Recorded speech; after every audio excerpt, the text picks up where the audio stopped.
Okay, sa mapagpalang araw po sa lahat, kami po ay nandito, mga grupo na iba't ibang sektor, ng mga maralita, kami from Bulacan at Manila, kami po yung Sandugo Movement na tulong kami para sa programa ng ating Pangulong Bongbong Marcos. Alam nyo, sa tagal na ho namin sa pakikibaka ng maralita, hindi ho namin nakita ng Pangulong Bongbong Marcos na lumaban, magmura rin, katulad ng mga tututan na yung mga yan. So, mga siraulo sila eh. Sa totoo lang, kami nandito po para suportahan ang impeachment ni VP Sara. Laban po kami, impeachment. Sa mga senador naman po, alam ko naman po kayo, you have a good heart. Kung nagkaroon pa ng ligutong kahapon, sana wag niyong harangin. Ang taong bayan po nagmamasid. Kami nagmamasid for the last 45 years. Nakiba kami sa EDSA 1, EDSA 2. Wala nang EDSA 3 na sinasabi nila magkakaroon ng revolusyon, mga siraulo kayo. Pasensya na po. Kami po nananahimik lang, pero kailangan na magtulong-tulong kami dito. So nakikiba ka tayo na, di ba? BBM! BBM! BBM!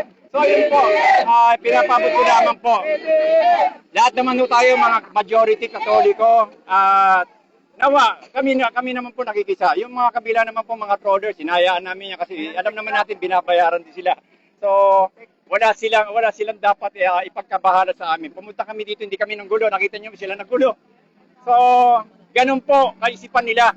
Paano sila manggulo? Ganun katitid ang mga kaisipan nila. Na di ba? Culture of death. Yan ba? Yan ba sasabihin? Tapos sasabihin mas bangag ko sila eh.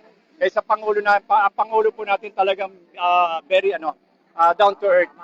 Salamat po kay Boss Gerard na sumusuporta sa amin ever since noon pa panahon pa ng pakikibaka. Kami po sa hanay ng mga literato ng Manila base, Bulacan base, nagpapasalamat po sa mga media. First time ko lamang po ako ma-interview. Hindi po nagpapa-interview po. Kami lang po yung kumikilos para sa ito. Okay. Nasisiyan nyo ba na binoto nyo si Sara? Oo. Sigaw tayo! Impeachment! Impeachment! Impeachment! Impeachment! Impeachment! Mas marami kami bukas. Ito, konti pa lamang to. Mas marami kami, boss. Babalik at babalik kami para kalampagin ang sa Senado po. Ipakita po ang lakas ng mga manggagawa, sektor ng mga maralita. Kami naman po ang inyong pakinggan po. Ano nasasabi nyo dun sa kaguluhan kanina? Meron Ha? nasasabi nyo dun sa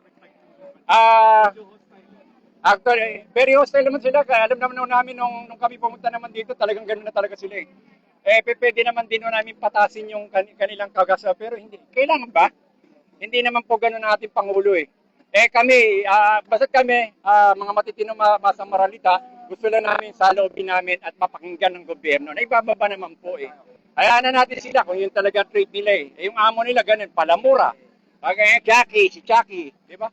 Arang Chucky, ngayon Dora the Explorer, nandun siya. Ilang bansa pupuntahan niya.